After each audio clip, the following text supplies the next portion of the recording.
Saturday morning, friends. Mark Holmes here with my buddy Cowboy Joe Boo, as well as Joe Bear in the house. And as always, I want to thank you all for watching, commenting, subscribing, and being part of the Joe Boo Sports Report.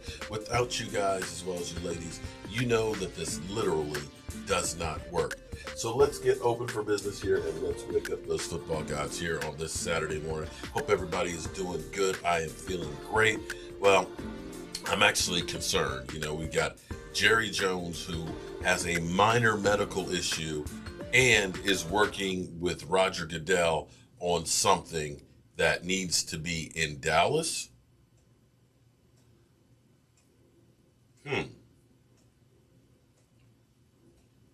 Minor medical issue, and he's working on something with Roger Goodell, and that's why he can't be at the combine.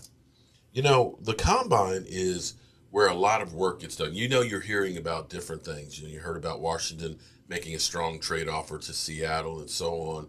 And, you hear about Michael Gallup's deal being close to being done. They think early next week it'll be out of the way. And Amari Cooper, his situation, Deshaun Watson. You get a lot of work done when everybody's there together. So I'm trying to understand how it is Jerry Jones is in Dallas with a minor medical issue with Roger Goodell doing some work. Does that sound like everything is copacetic there? Oh, I say it again. You've been had. You've been took. You've been hoodwinked, bamboozled, led astray, run amok. This is what he does. I hope if Jerry Jones and Roger Goodell are working on something together, it's that Jerry Jones is writing a big ass check so that way the Dallas Cowboys can get the officials off our backs. So that way we at least have a chance, like everybody else, to win the Super Bowl because of all these damn crazy ass calls that we get. 14, 15 penalties in a game.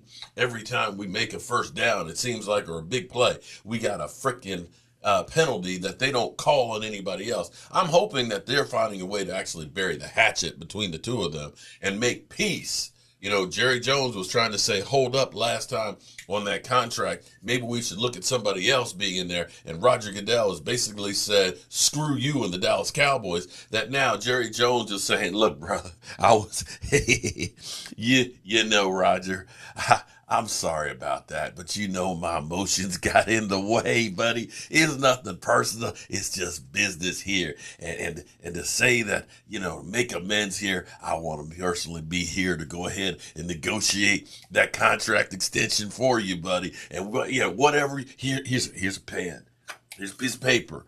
You write a number down on there, Roger, and I will personally double it if you just call off the dogs.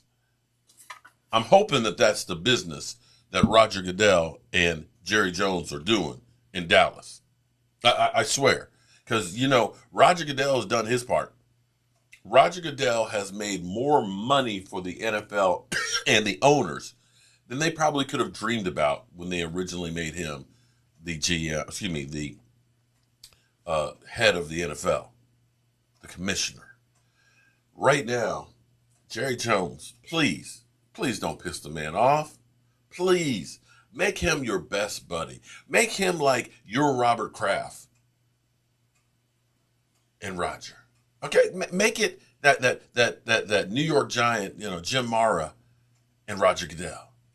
Make him feel so good that he wants to move the NFL headquarters to Dallas. Show the man some love. Take him out and take him out and don't buy him the wine from 7-Eleven.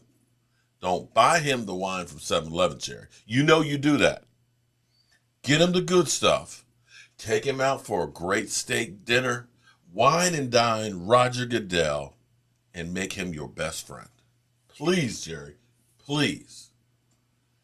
In the meantime, I feel like the Dallas Cowboys are redshirting 2022.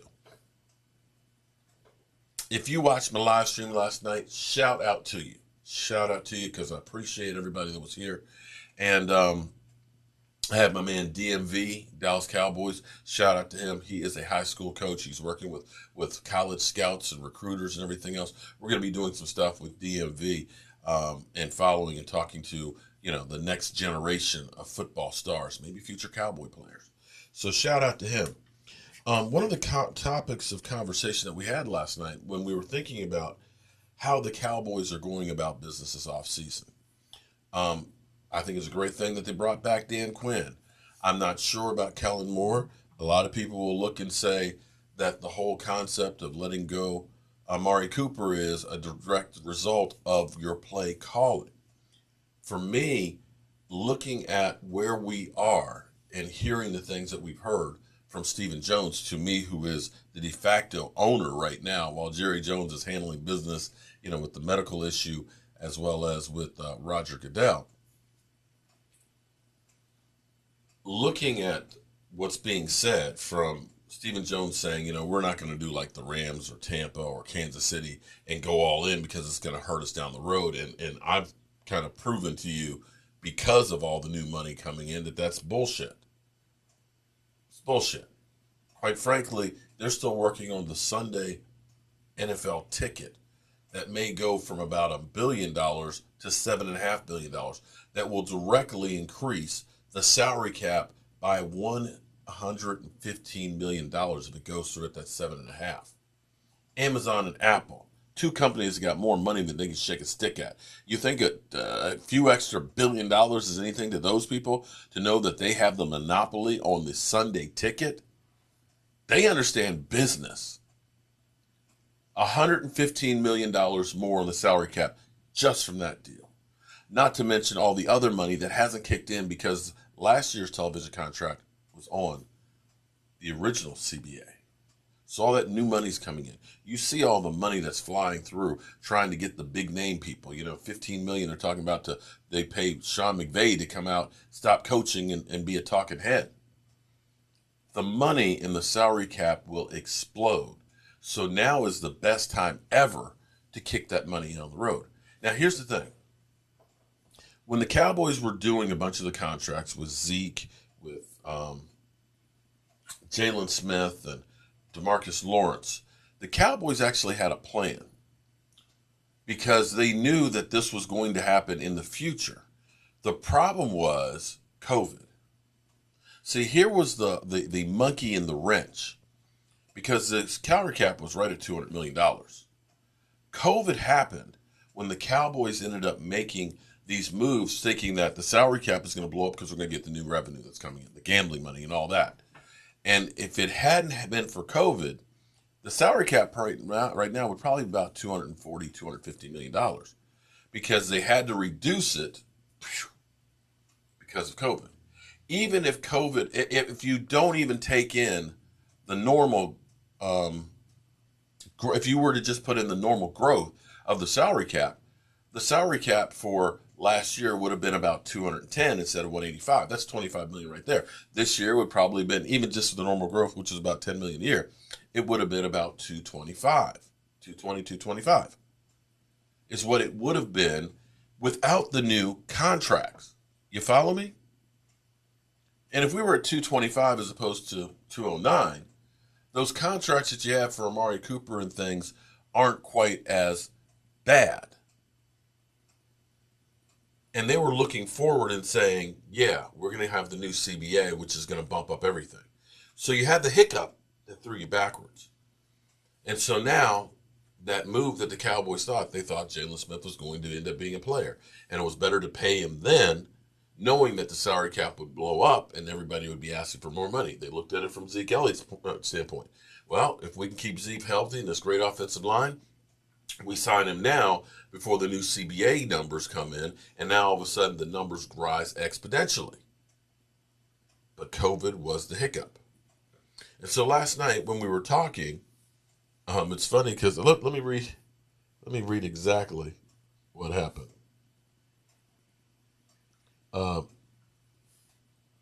Miss Jackie, shout out to Miss Jackie, one of the lovely ladies on last night. One of the things we talked about last night was, I believe the Cowboys are setting up Amari Cooper, that they're setting up Mike McCarthy to be the fall guy. They're looking at this season and saying, let's reconstruct everything. Let's make this a red shirt season. And we'll go ahead. We're still pissed off at Amari Cooper not getting the shot. Doing everything he can to be the team player. We're going to get rid of him and his contract. We're going to take our lumps, with some other players. We're going to sign the core group of people and things. And we'll end up getting pieces in place to try and make a run in 2023. We'll also undermine Mike McCarthy, let him play this year so we lose some more of that income off of there, and we'll either promote Dan Quinn to become the head coach, find out if he can sink or swim,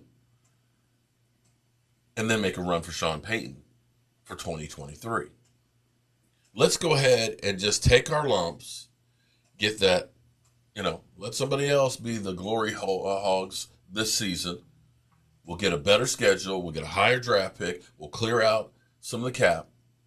We'll get rid of Mike McCarthy, and we'll be where we want to be next year, the following year. That's what I said, make him the fall guy. So Miss Jackie is so funny because I know somebody's going to say, you steal. You're always stealing content from people and things. Here's the reality. There's only so much shit that you can come up with, and there's so many damn people talking about the Dallas Cowboys that people can come up with the same conclusions very easily.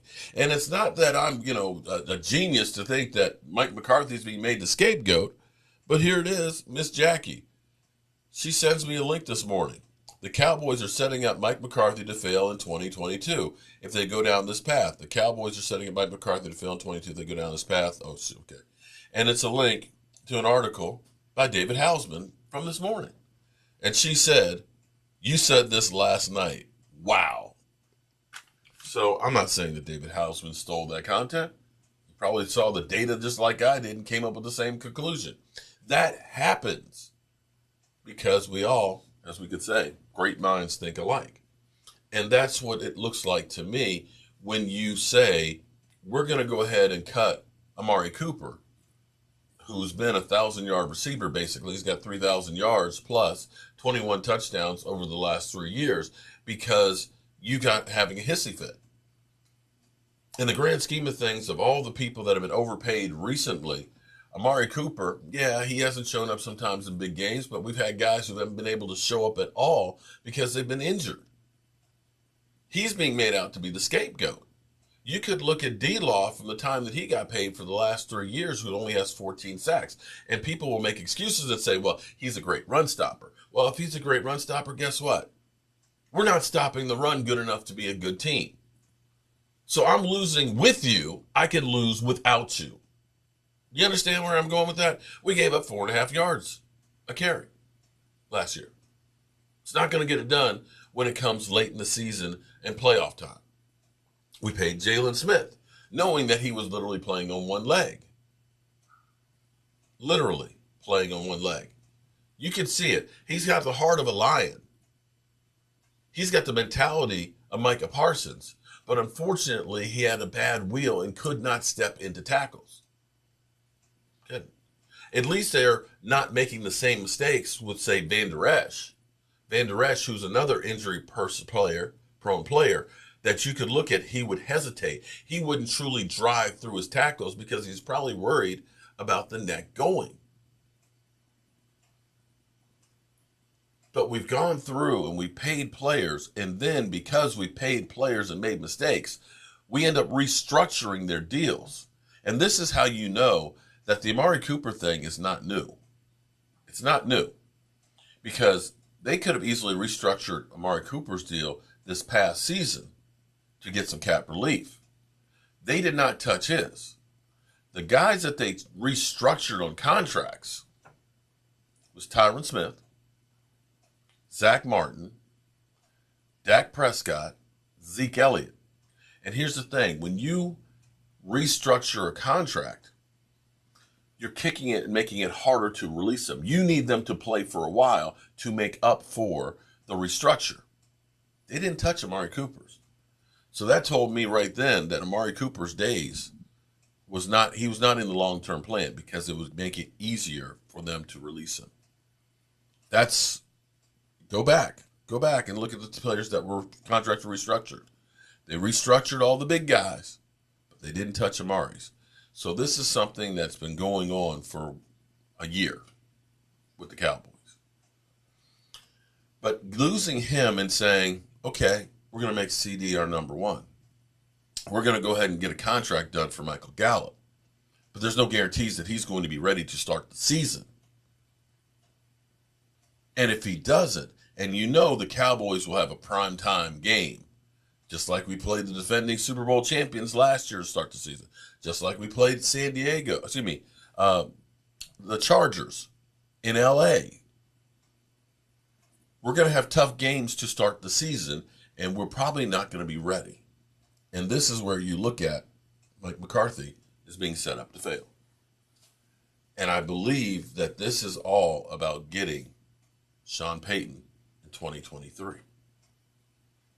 So let me go to my buddy Rich Eisen, who had Ryan Leaf. Ryan Leaf looks different with the mustache and all that. But you feel like Ryan Leaf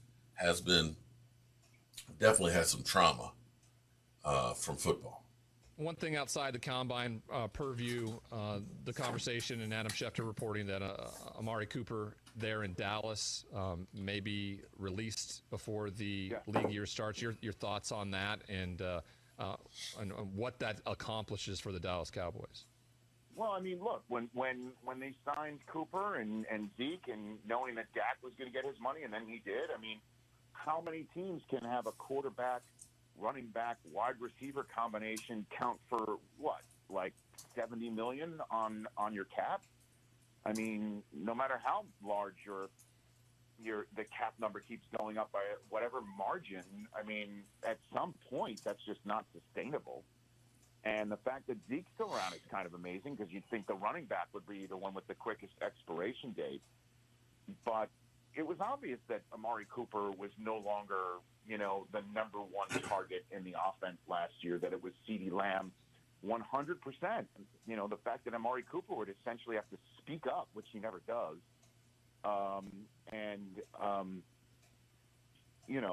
to say, hey, I'm still here, definitely was odd, to say the least. And again, I just saw all those kids last night at the wide receiver position. I mean, right. Why would you? Why would you pay? Cooper's terrific, and he's still very young. You're talking about a $20 million hit of some sort, or close to it, I'd imagine. I think it was what, $100 million contract he signed. Again, I don't know what phony money was in it or what he would count for this year. Or how I think it's $16 million. I think it's $16 million they save. It's a huge chunk of change. Yeah. It's a huge chunk of change. That Gallup is hurt, and but that doesn't surprise me. It just doesn't. And then the fact that he was one of their few unvaccinated players still on the team last year, I think, really rankled the Joneses. And it's interesting. Again, the COVID protocols yesterday were shelved, but still, what will linger is somebody at a time when all they had to do was take a shot, and that would give them a better chance to win, and they did not. Is something that I think will linger in the mind's eye of front offices and ownership. And I think you put it all together, and that's one of the reasons why Cooper will be on another team. And, obviously there will be some teams that will jump all over him, certainly when you got to start from scratch on his contract. But it didn't really surprise me to hear that today. We did it most likely with Chris Brockman today, and he preface one of these for our friend here, TJ Jefferson. Is it most likely that the Dallas Cowboys play in a Super Bowl, Rich, who plays in a Amari Super Bowl Cooper does? first, Cowboys or Amari Cooper? Oh, that's a good one. How is that? How'd you answer? Well, of course, TJ was the Dallas Cowboys, but us in the real world said Amari Cooper because he'll probably end up with the Chiefs or the Rams or the Patriots or something like that. Yeah. Could you imagine him on the Chiefs? I mean, he always That's what I said. Best games for the Raiders against the Chiefs. He had, I think, a couple of 200-yard games against them. So I'll take what's more likely, Cooper. Adam Schefter is reporting that they're going to release the veteran wide receiver, though he's fully guaranteed a $20 million. All right, so he's not this is where we went over this last night. He's not guaranteed $20 million. First of all, it's $22 million, which becomes fully guaranteed on the 19th of the season.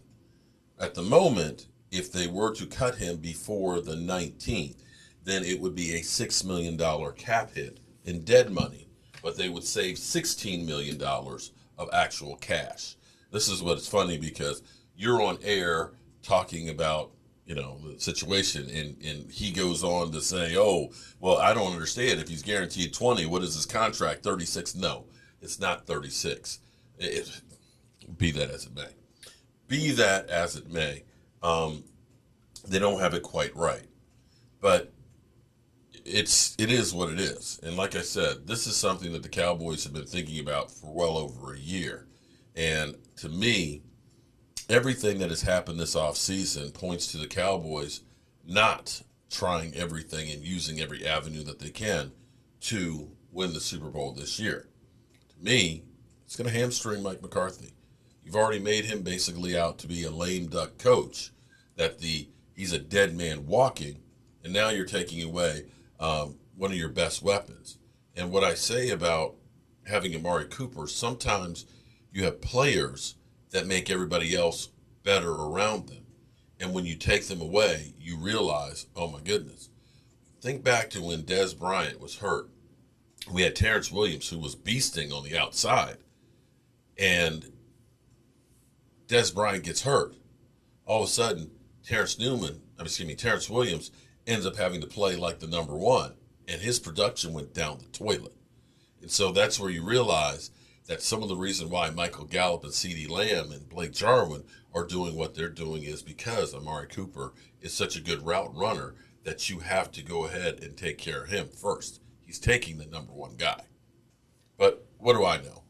I'm just a guy with a day job and a voodoo doll who comes up with shit. But you know how we roll. It's time to get up out of here because I got work to do. Watching, commenting, subscribing, and being part of the Joe for the Sports Report. I'll catch you guys later on.